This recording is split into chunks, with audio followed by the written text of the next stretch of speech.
You are listening to the War on the Rocks podcast on strategy, defense, and foreign affairs. My name is Ryan Evans. I'm the founder of War on the Rocks. On the sidelines of the Space Symposium in Colorado Springs, we hosted a party, and at that party, I sat down with Assistant Secretary of Defense for Space Policy John Plumb for a podcast. It was a live recording, and we had a lot of fun. I hope you enjoy the conversation. Assistant Secretary of Defense John Plumb, thank you so much for joining us for this very special live recording of the War on the Rocks podcast. Well, thanks very much, Ryan. Happy to be here. First question I have is, how did they let a Navy guy write the space commercialization strategy? So you need to understand I was a submariner, and submarines have a lot of similarities to space, right? There's a hostile external environment. And at least in the case of the manned missions, you got to keep the people safe inside the people tube, and that's true in space. It's true at submarines, so I think it's pretty natural. Were you a little burned up when the Space Force didn't choose Navy ranks? I'm still actually a little bit ticked off about that. I've mentioned that to the Chief of Space Operations. He doesn't seem to care because, of course, he was Air Force, but clearly they made a mistake. All right. Well, it's not like it's irreversible, I think. We can always fix that one. So probably I would say the most important effort you've worked on in this position has just come out, this new strategy. Tell us why we needed this strategy. What was missing before? There's all these strategies that come out in different administrations, new ones, old ones. Why was this a needed product? Yeah, so we just released the Commercial Space Integration Strategy. It's the first one the department has ever released specifically to space, and as far as I know, related to commercial industry in any form at this level. And this is a time of really important change and fast change in the national security space environment. And in the United States, right, we have the Department of Defense, we have the Space Force, stood up great, and this is all really important. But we're not really known for moving really fast, and we're not really known for innovating really fast. And at the same time, we are facing this rising threat of China in particular as our pacing challenge. We can also see that the commercial space sector is innovating at a breathtaking pace. They're doing it at speed, they're doing it at scale, and because they're not building to rigid Department of Defense requirements they're looking at for 10, 20 years, they're trying to build fast enough and refresh their technology fast enough to close the business case. And that's a new model. And for us at the Pentagon, we need to harness some of that. We need to harness that speed. We need to harness that innovation. And it would be irresponsible not to. And I think that is almost a frame shift that is pervasive throughout the building right now. Space is a brand new level of interest from the highest levels of government, not just in the United States, but across the globe, I think, because of the Ukraine conflict. And this ability to say right now, as we're building new architectures to be resilient and think about space as an operational domain, it would be just completely irresponsible not to also try to harness this commercial sector. So I think it's a win-win. So this is really more about helping the Pentagon keep up with the commercial sector rather than helping the commercial sector work better with the Pentagon. Is that right? I don't know if keep up with the commercial sector is quite the right way to phrase, but yeah, there should be benefits to both, right? We want to make our architectures more resilient. One to make it more resilient is just to have more kit, right? So more satellites, let's just talk about SATCOM, right? Satellite communications.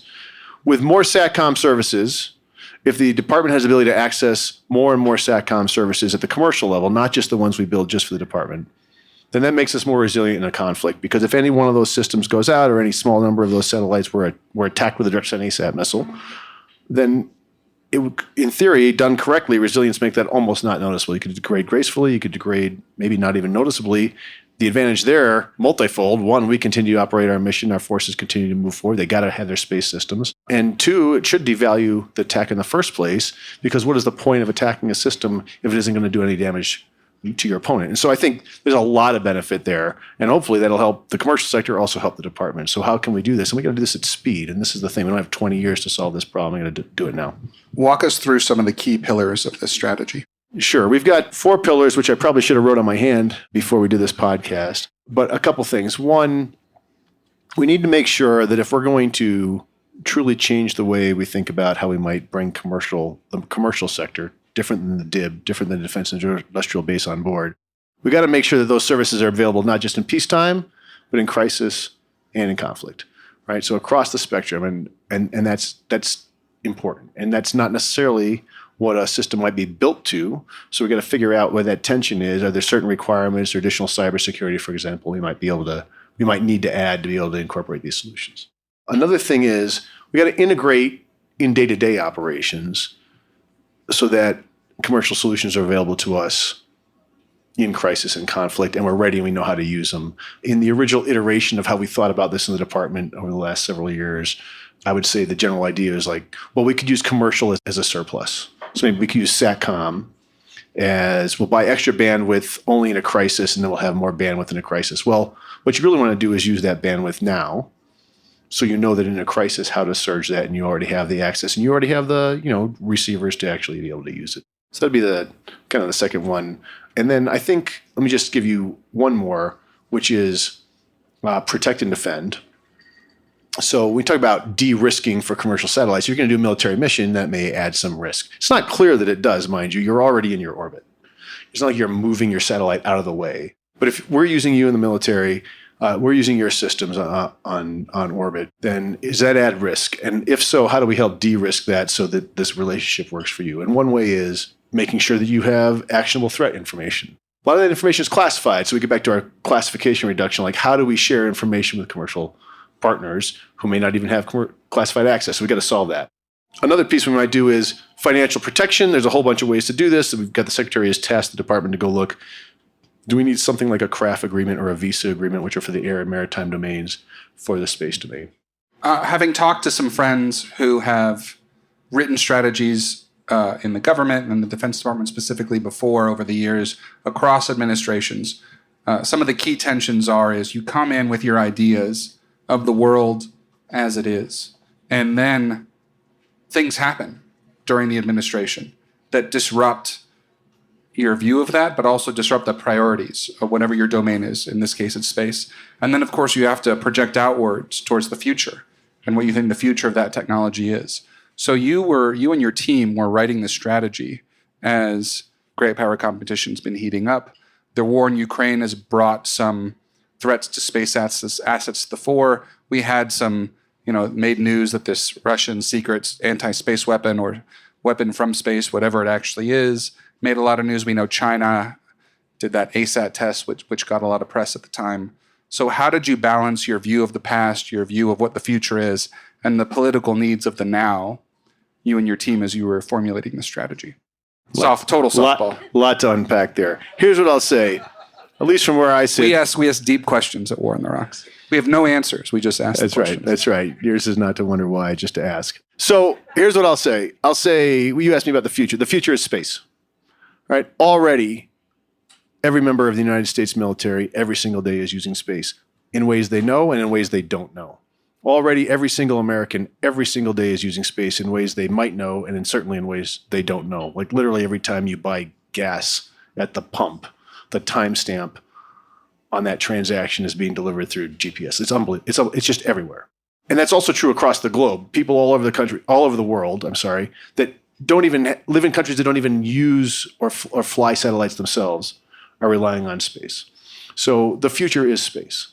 And so that means for us, from the department's standpoint, one, we're going to make sure that we can deliver those space services to our warfighters if they need it in crisis and conflict so they can execute their mission.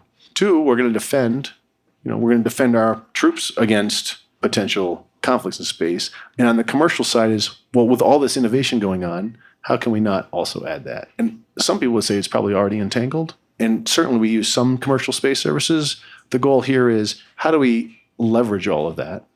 It's driving the economy. We need to use that to also continue to drive national security.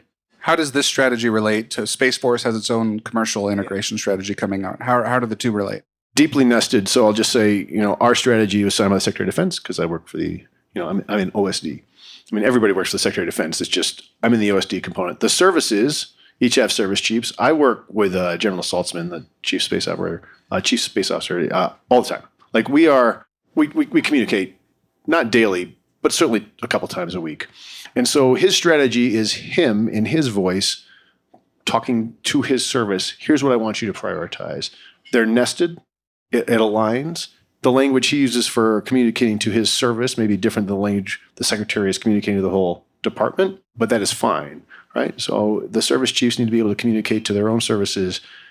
taking this strategy, here's how I want you to prioritize this and implement it. So I think it's great. I think the fact that it's just rolled out is great. And I think, he and I have been talking about it a lot. I think we're in a good place. And I'll just say, Space Force is already moving out on this. We didn't even wait for the strategies to be finalized with ink to people be working on this and moving forward, because it's important and we realize it. And the fact that it's kind of taking over the Pentagon with this realization is really, really powerful. So you have a lot of people in the audience here from industry. What are some of the big takeaways, the things you really want industry partners to pull out of this document?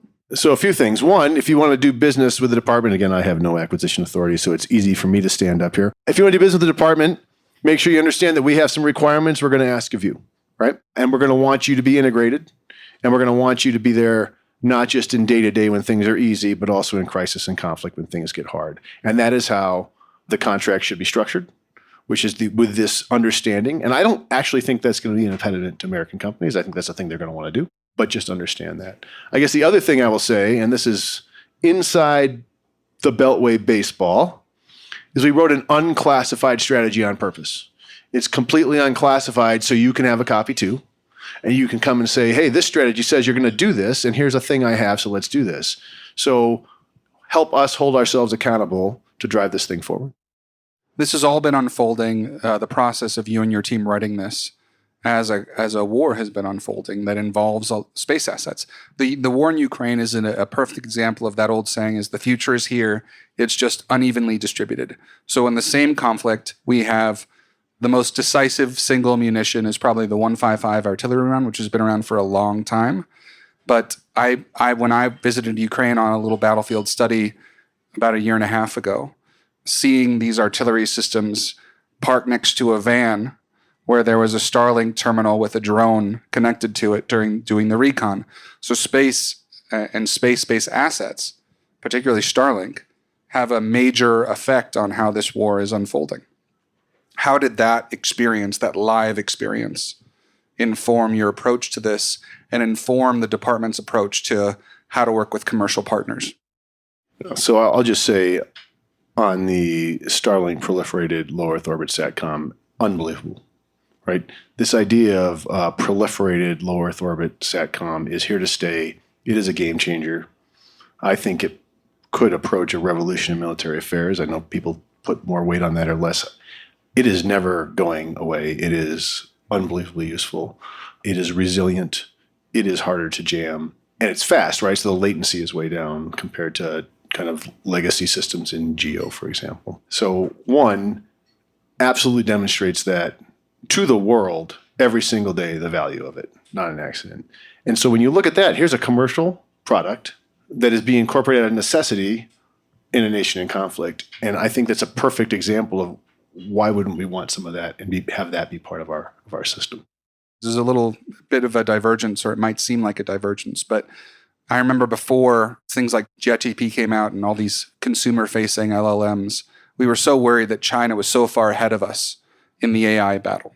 And then these products come out that just blow everything out of the water compared to what China was able to offer. Space, the way we've commercialized space with Starlink, with Blue Origin, different companies. How have you seen China reacting with its own commercial partners? I know it's different. It's a communist country, state-owned enterprises.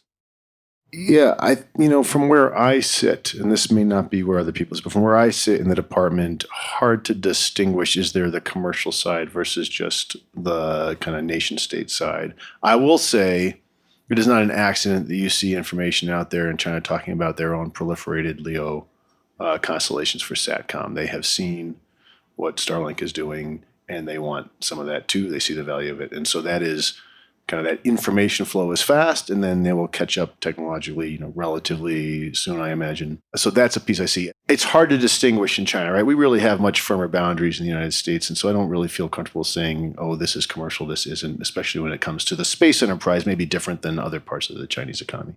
You already made some news at this symposium with some of your comments earlier today about what we can and can't do about Russia's use of Starlink.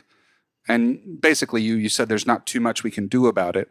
But what more can you add about the story of Russia using Starlink and how this fits in what the department can and can't control and what's actually happening. Yeah, if that's what it sounded like, that was not the intent. There is a lot we can do about it with the Department of Defense.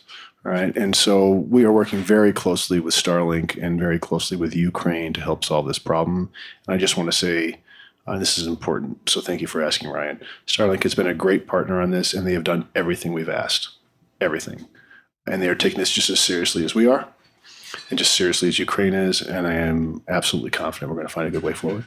Then I turn to the audience for questions. You'll hear John and I repeating some of the questions back for the benefit of you, the listener at home. So over to the questions. So the question is about lines of communication between PRC and the Department of Defense, and I think by extension the United States government and China. But I'll talk to the DoD side. So first of all, it is always better to be talking than not talking, right? You can't communicate about misperceptions or perceived aggression. All of these pieces that you need to talk about with a near peer competitor can only be achieved by sitting down at the table. And for a very long time, it's been very hard to get China to any table at all.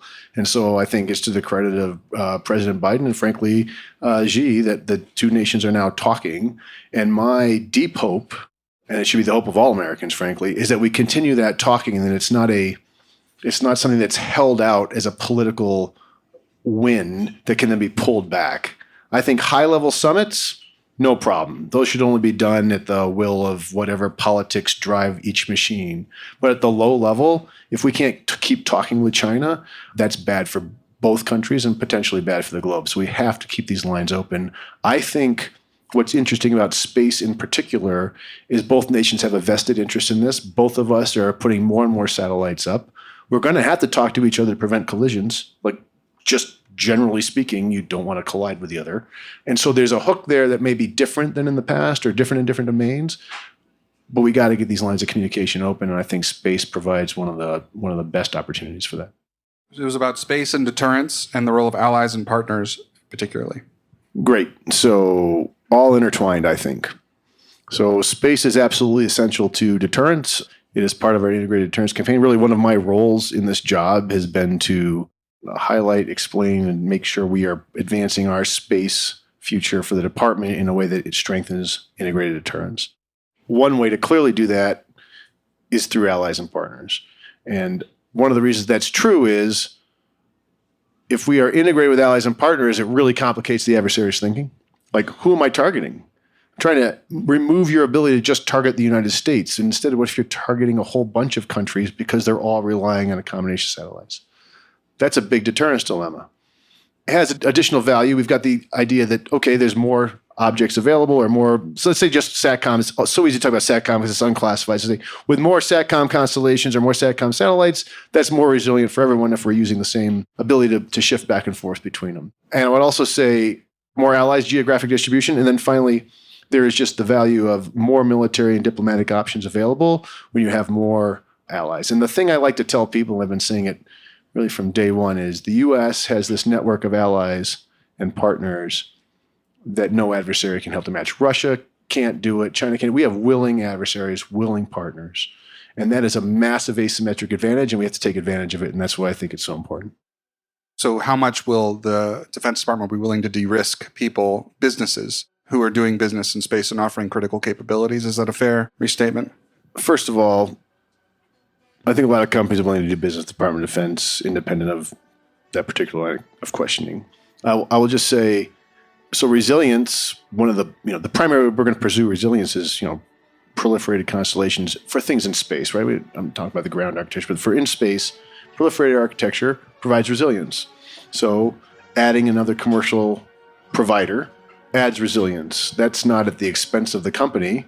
That's just another contract for the Department of Defense to enter in to kind of spread that out and be more resilient. So we are looking at, if the Secretary has tasked the department to go and look, are there specific instances where we may need to provide some type of U.S. government-backed insurance in specific instances to companies to enable that kind of commercial transaction? I don't think we're at that point yet. I think we can solve all these through contracts in the moment. There may be a future where that becomes true. Thank you for listening to this episode of War on the Rocks. Stay safe and stay healthy.